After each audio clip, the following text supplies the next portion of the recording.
Millennial-X podcast with Daniel and Derek.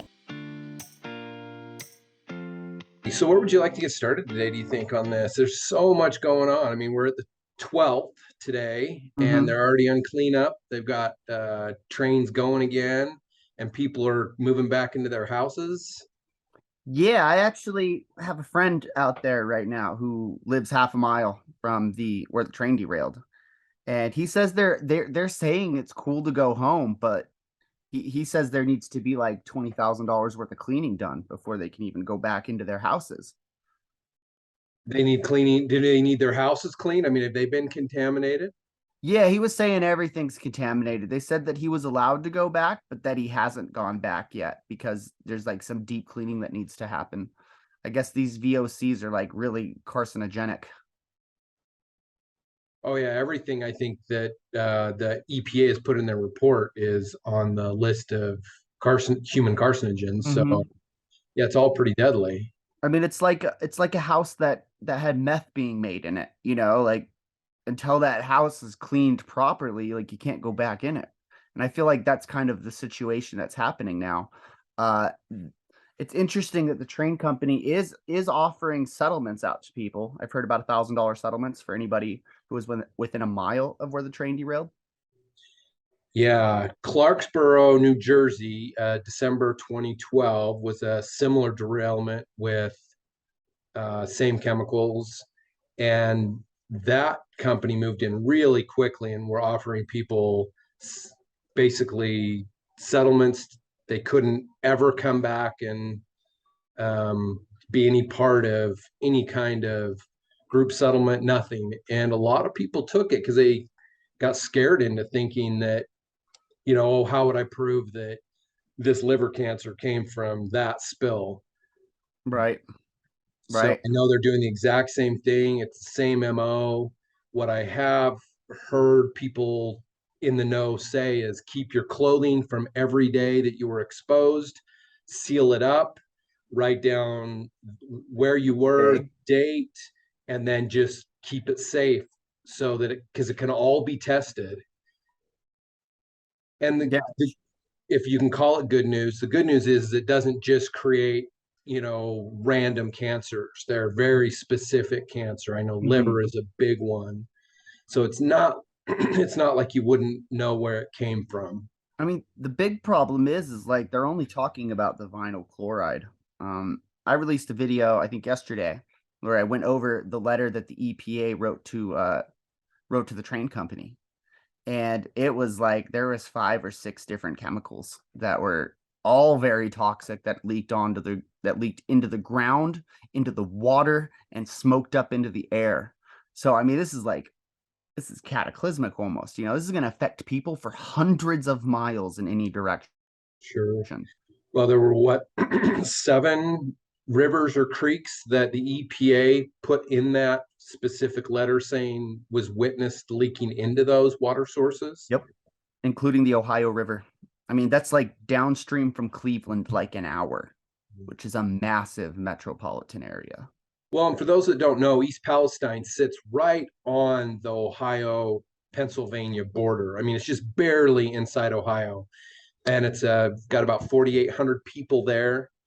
So it's not a big metropolis, which, I mean, thank God that it didn't happen in a downtown. But there's, a fairly large village that's been contaminated at this point. Yep. I mean, the letter from the EPA was saying that not only did the contaminants breach into the ground and the water and the air, but they are still contaminating. So that means they're still like emitting into the ground and air and water. Well, sure. If you look at the overhead drone footage, you see a bunch of people there, construction workers. It looks like hard hats, yellow vests, laying down what I would think would be just a thick vinyl plastic, layering it just like you would at any kind of toxic site where they're trying to prevent it from leaking out. The problem is yeah, sure, you can now run trains over it and people can work there because this barrier is preventing them from getting sick. but it's still in the ground. It's still contaminating groundwater, and they're just covering it up. And I think it's probably a good time to bring up what's been going on in the world over the last 50, 60 years with chemical spills. Yep. This isn't a new thing. No, this isn't even the first one of the year. You know, a train derailed on January 28th in Louisiana that had 2 containers full of toxic material. They had evacuated 170 people. That was days before this event, you know? And then think about the Chicago chemical fire that happened January 12th. Just more toxic material and waste just spewing into the atmosphere. And, you know, like what I find to be just deplorable in all of this is how much power the responsible parties have still. You know, like Norfolk, you know, the train company. They're taking point on all of this. This is a $55 billion corporation who is clearly putting, you know, profits above everything else. Like, I think that's something that it's deplorable. There needs to be like reforms of some form where, you know, like we were kind of talking about this earlier off camera, but there needs to be some kind of like Army EPA or somebody that is deployable at the second that these spills or catastrophes happen. Yeah, I think if you trace it back, you see, you know, you go back to the Aaron Brockovich when, you know, they were just taking their toxic waste and dumping it. And then it was getting into groundwaters, making everybody sick. Well, that's happened over and over and over and over again. And the problem is the fines for doing it are so low compared to the cost in actually processing these things. The system's broken, and it won't be fixed until the people, I mean, literally rise up, because the people making the laws, they're getting money in their pocket, just like every congressman, every senator does from their, you know, the lobbyists. I mean, it's a broken system, and this is just one area, but it's widespread. And, you know, the almighty dollar is what speaks. And if you've got the money, you know, they're looking at their bottom line. They don't want their shareholders getting mad. So if they have to, you know, contaminate a few rivers here, or, you know, evacuate a few cities there, so what if as long as the stock prices go up in the end? And that's all. That's the game they're playing. They're looking, what's it going to cost us to deal with this? Well, it's less than what it would cost us to fix the system. So let's just keep the broken system, because we can make money off of it in the long run. Horrible. But like, we're the only ones that can demand the change, you know? Like, what I'm noticing on my TikTok feed, because like I put a video up of the burn off and it hit over 1 million views. So people are like seeing it, but I can't tell you how many people have just split it down the middle, red versus blue. Like, that has anything to do with this. You know, they're like, oh, if Trump was in charge, this wouldn't have happened. It's like how does, like, why do you think the president has control over like any mega corporation, number one, and let alone like 2, like a train derailment, you know? Like, well, if you trace the money, I suspect that you would find that these people all own stocks or have family that owns stocks that in some way makes them biased to the situation. If we put our foot down and we say, no, this has to change, it's going to hurt someone's bottom line, someone's feelings they don't want to hurt, because it'll mean they won't get reelected. You know, or worse, you know, we know people end up dead over less. So, oh yeah, there's just, I think right now, and I think the reason we decided to do this podcast, since we haven't done one in quite a while, been like 10 months, right, is because this is something that needs to be talked about. And I'll tell you, I was really surprised how long it took for the East Palestine stuff to start popping up in my TikTok newsfeed.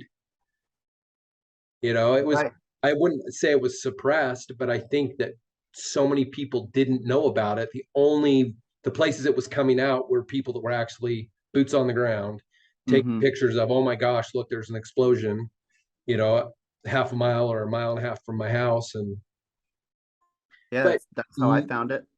I didn't see any major news, nothing on CNN. Not that they didn't report anything, but I didn't see anything major. Didn't see anything on my other news feed channels. So It's just really interesting. It seems like all the media outlets are trying very hard not to like go after this train corporation. You know, like they're all like, "Oh no, it's great. This is totally like acceptable." It's like this is not acceptable whatsoever.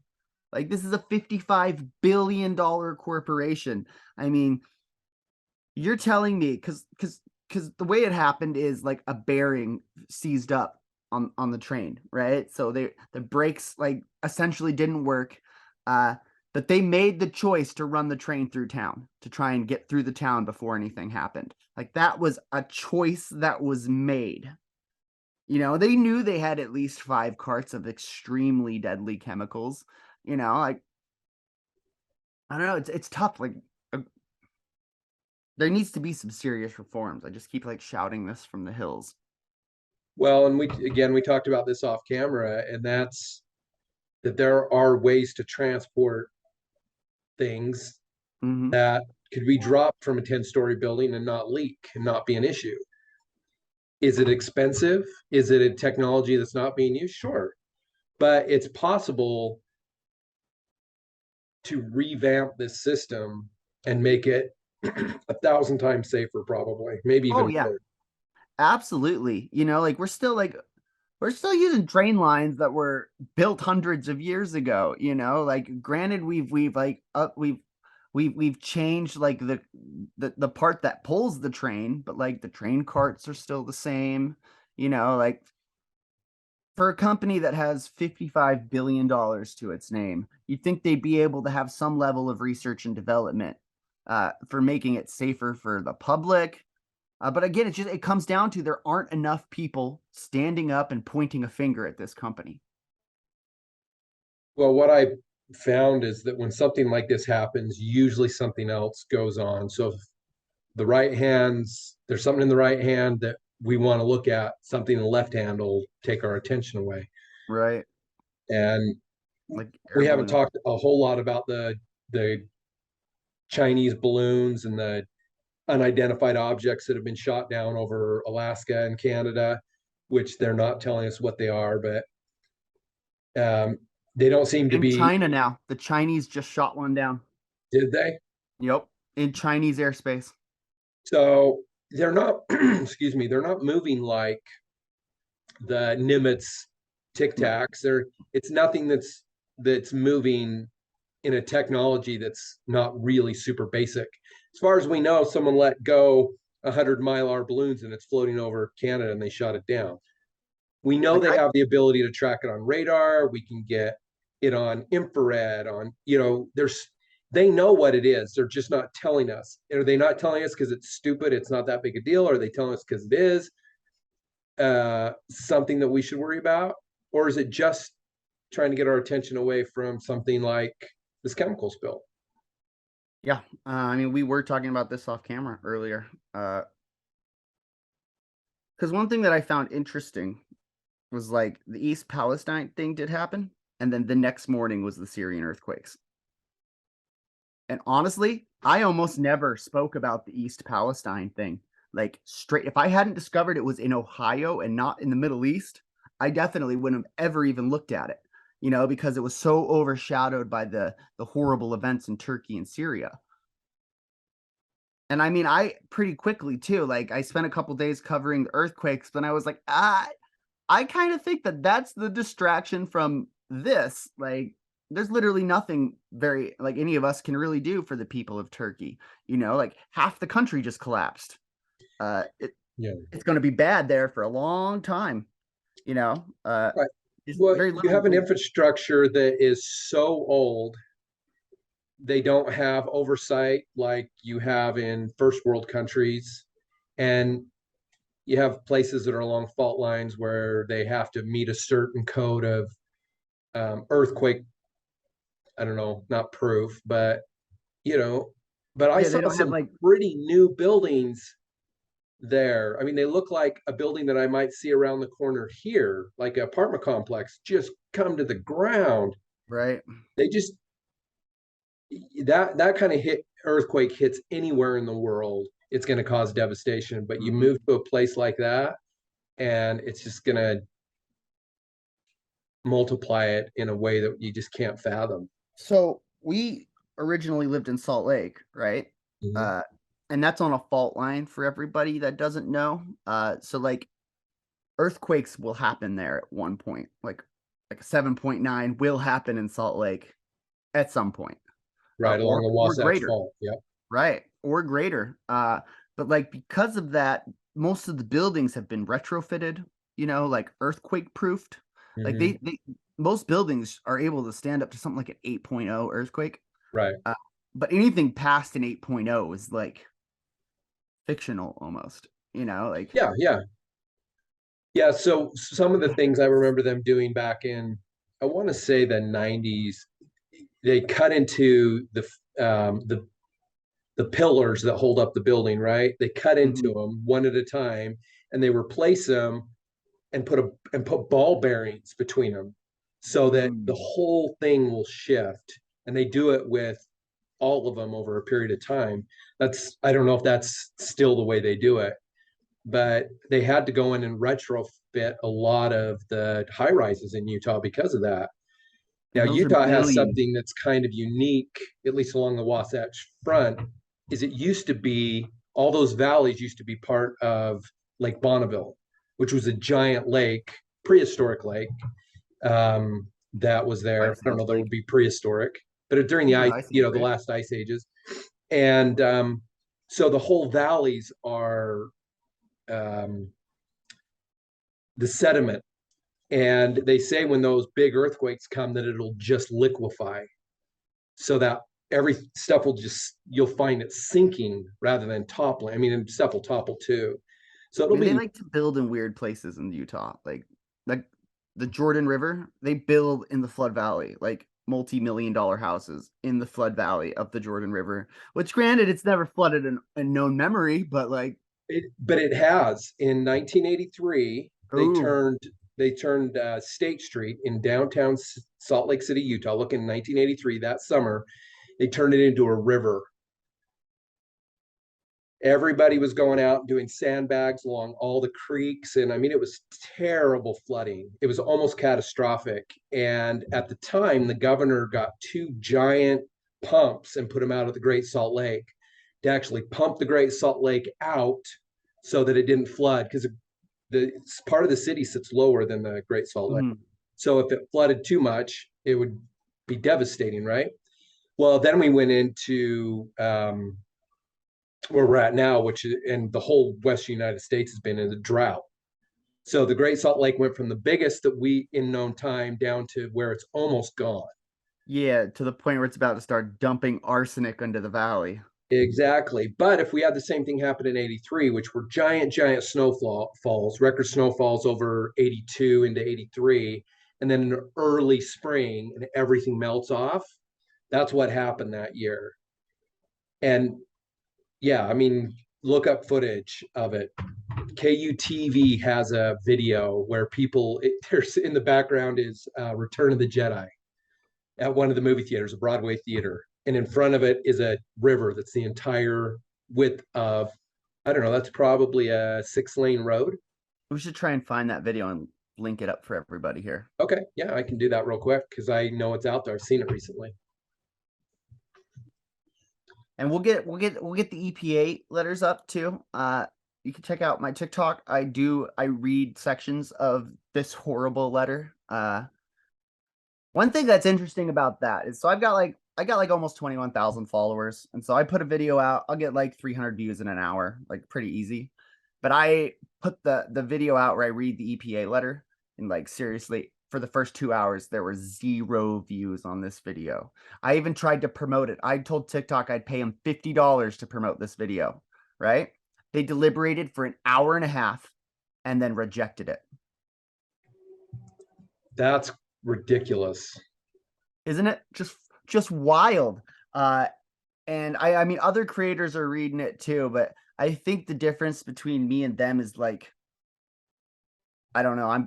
I'm like saying we should all be in the streets right now, like, in full on revolt. Like, like we should be out there telling people like, no, this is not happening anymore. Like, and I did notice, so like I kind of figured out, I think, why TikTok didn't let particularly me go so hard with that video, was because like the first comments that were coming in were like, workers need to take back the control, take control from the company. It was like revolution kind of stuff, and all of those comments were like that. So I think I understand why maybe the video didn't get as much traction as I was hoping for. Right. And the problem with reading something from like the EPA is there's nobody to fact check it. Right. But if you put a link to it where people can go look at it, I think that it's better than screenshotting it and trying to read from Yeah. it. So I think I'm bad at help. editing, and I mentioned this in my video. So I had it on my laptop here, like from the EPA website, and I like just flipped the camera around and pointed it at the screen, so you could see the letterhead there. You could see the EPA address at the top, and then it was just like, point right here. You see right here where it says this and this and this. And other creators were doing that, but they weren't as aggressive as I was, I think. Yeah. Well, I found that video. It was May of 1983. It says State Street floods 5/29/83. If you want to look it up, I'll put a link to it in the video as well, and a link to that EPA letter, because they sent it directly to the council of that company and made it public. So there's another couple ones we'll get out there. So one thing that I want to kind of talk about is the testing. So everybody, because we witnessed the shock and awe footage of, not only them detonating the shaped charges to ignite the vinyl chloride on fire, because before that it was just spewing white because it evaporates at room temperature. And so when it breached containment, it starts just all that white smoke you see in one of the videos. That was the really deadly stuff. And then they ignited it and lit it on fire, and they've been tracking the air quality, right? And they've been making a really big deal about how the air quality is fine. But the one water sample test that they did that dates back to like the 4th, I think. I mean, there's a reason they're not releasing the water reports or the soil reports, because that's like extremely bad. So like, beyond the 5 or 6 chemicals that leaked, there was also some mystery lubricant in there that nobody knows what it's made out of, or really what it is, and that seeped pretty heavily into the ground soils. Well, and they're covering all that with, like I said, with that vinyl sheeting. I don't know what it is, but they're just going to bury it. Yeah. Like that sheet can't rip, or like I don't like, there are animals dying because of this. Like there are fish. There's been a couple reports that have, we'll try and link these two. I'll find that report about the fish dying miles away, up to 10 miles away. Fish are dying. Birds are falling out of the sky, I've heard. And I've seen, I don't know what this is, or if it's like, maybe it's migratory or something, but all of the birds, like, I guess there's a bunch of murders, like crows, like groups of crows, which is called a murder, gathering 10-20 miles away from this area. And my guy on the ground, Luke Galveston, I'm pretty sure, he says there's no birds around, there's no wildlife, just nothing. Well, the good news is they have senses to get out if they can, Yep. where we just don't have that ability to sense those kind of toxins usually. Right. Or if we do, like, we ignore those thoughts, Well, that's problem with human nature, and that's what these companies take advantage of, is we want to be comfortable. We have this function in our brain that when something terrible happens, we just accept it, right? Just like, okay, yeah, whatever.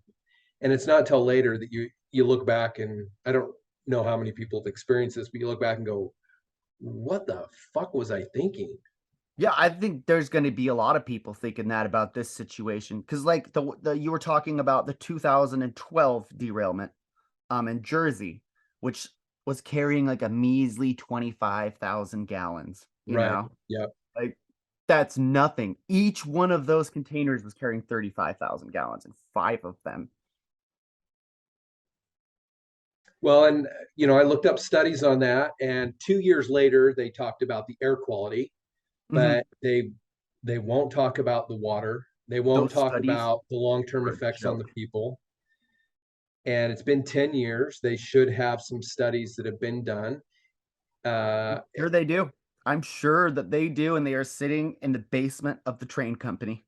well, I hope there's a class action lawsuit that tackles it because, I've been reading that there's a big lawsuit coming here. Because like this is the first chemical spill to happen in the age of TikTok, right?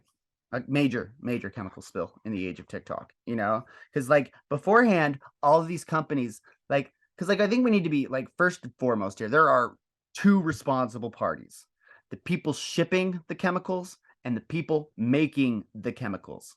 Now, vinyl chloride, through some of my research, I found is only really made by one company, maybe two, but it's like a monopoly. There's like, I guess in the chemical industry, there are monopolies pretty oh, yeah. hard. One company will make just everything and nobody will ever. And I mean, that's fascinating because like we're taught, like monopolies are illegal. They're not supposed to be like that. But I mean, But it's like we do. pharmaceuticals. It's the same thing. These people have created patents and they hold on to them, and the barrier for entry is so high that you don't even have to. It's not even that one specific patent. It's all the patents that come after it that Mm-hmm. keep perpetuating it, and then they just, oh, this is no longer used this way. And they do the same thing with pharmaceuticals. Once a patent gets to a point where it can be a generic, well, now we need something different. Right. Something more to the point. Yeah. And at the end of the day, like I've been trying to like push a message on my TikTok that the root of all of this is like late stage capitalism. That we are at a point where like capitalism is destroying the world around us. And like this is the last point that we have to be like, I think we should stop here. You know? Like if we don't take a stand and say like draw the line in the sand and be like, no, our world will not be exploited. We will no longer be exploited. Our health will be taken seriously. I think we're at a point now where for the first time, like it's possible. Like we're getting to the point where like reforms and social change can happen.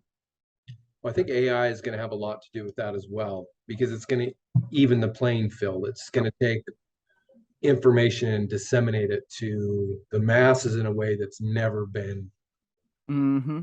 available. I mean, people are like, "Oh, singularity's coming," and they're worried. But I mean, honestly, I fear that singularity will not come soon enough.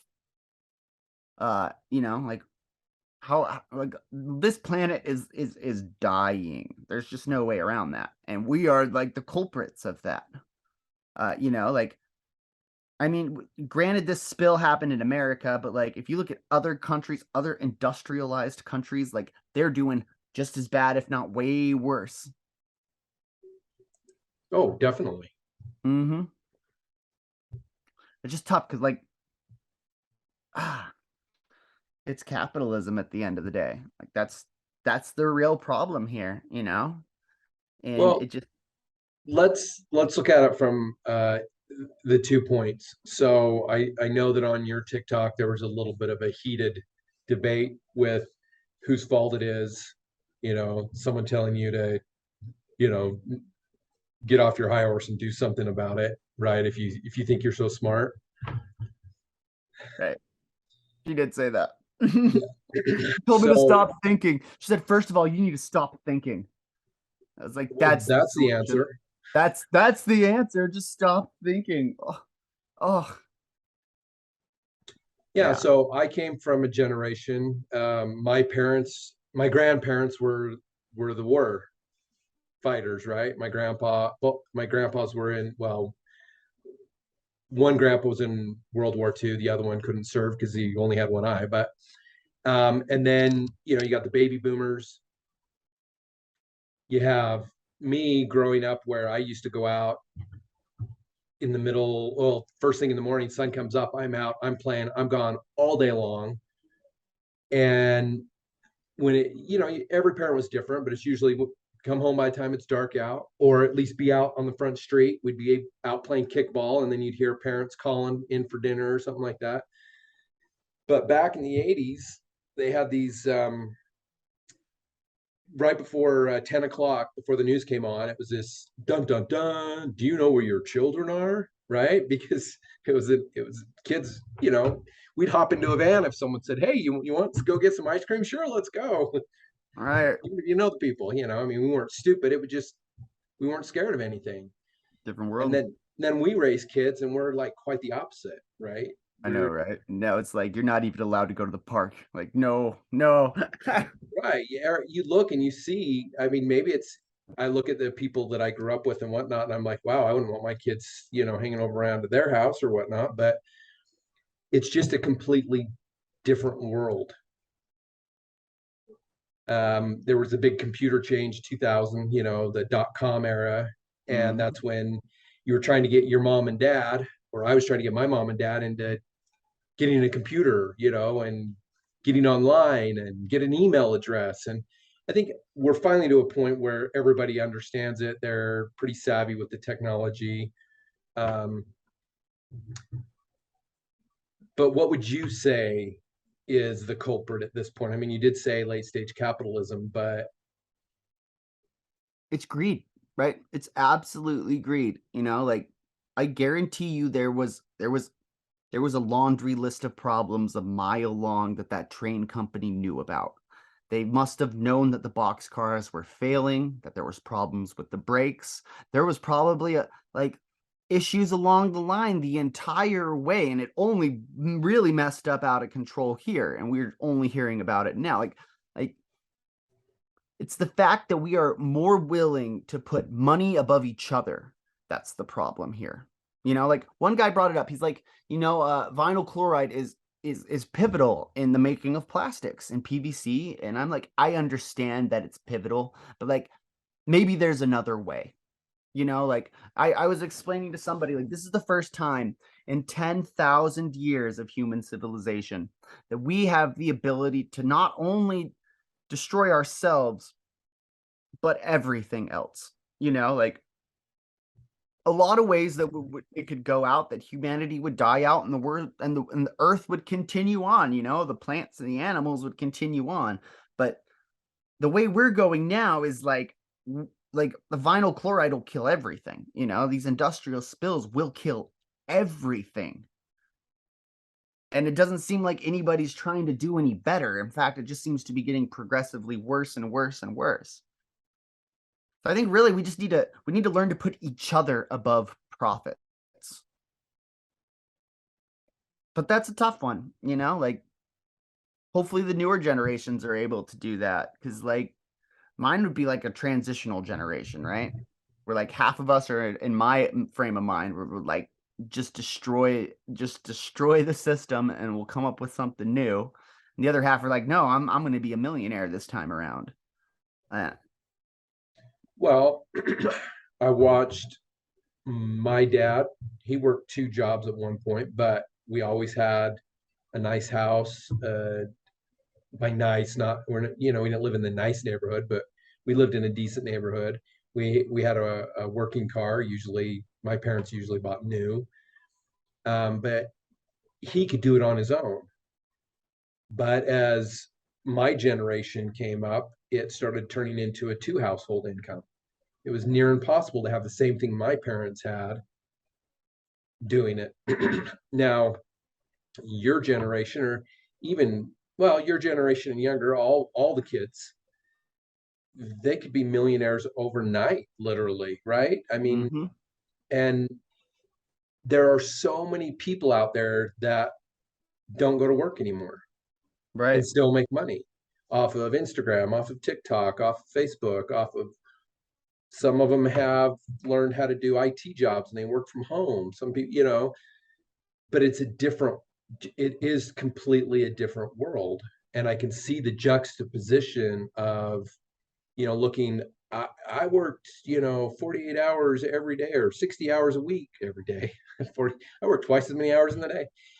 I worked 60 hours a week just to keep a roof over the head. And, here come these kids that are just out playing and traveling, and they're living the good life. And it's not just, one here, one there. Back when I was growing up, it was, oh, Bill Gates, he created something. He's a multimillionaire, or the first billionaire, or whatever. No, they're everywhere you look, there's somebody that's done it. So if you're going to bring down a system, now would be the time to do it. Right. Reset it and put everybody on an equal playing ground. But it is survival of the fittest. I mean, there are people that just don't work in the world that's coming. Right. They don't know how to do anything. I'm 50 and I'm at that pivotal point where I have access to the technology. I understand it, but I'm not, I would say I'm savvy, but I'm not young. And so I don't feel comfortable with throwing myself up on a TikTok and going, hey, this is my opinion. Right. So even I'm a little out of it, even though I understand it. Yeah, I mean, I find myself at a distinct technological disadvantage. But I got an award-winning personality, so just holding on to that. Right. So we are using Zoom for this first video podcast, and it's telling me that we have 2 minutes before it's cutting us off. I see that there.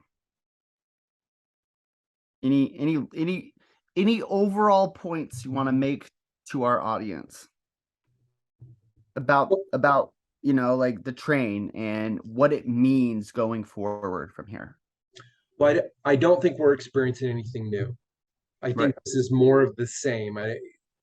People have to understand that this isn't just a one-off. This is the same things happened over and over and over, and it has for decades and decades. But we live in a different world now where it can show up on TikTok as it's happening. And people need to start putting on their little vest that says, yes, I'm going to change the world, and start sharing this stuff and start commenting on it and putting it out there so that everybody sees it and saying, we've had enough. Everybody needs to be an activist at this point. Indeed. I think we can all be activists. And I think what we should all be doing here is like, this is the first one of these spills to happen where we have a direct voice in the outcome of this, right? Like before, it used to be the spill would happen, you'd get a 15-minute story on CNN and it would be swept under the rug, never to be thought of again. Or 10 or 20 years later, you'd see a documentary on it. Yep. But now we are like, we have the ability to hold people accountable, and we should all be on our roofs screaming at this train company, holding them responsible and making sure that they are held accountable, and that, if it does happen again, the consequences are so severe that it makes companies think twice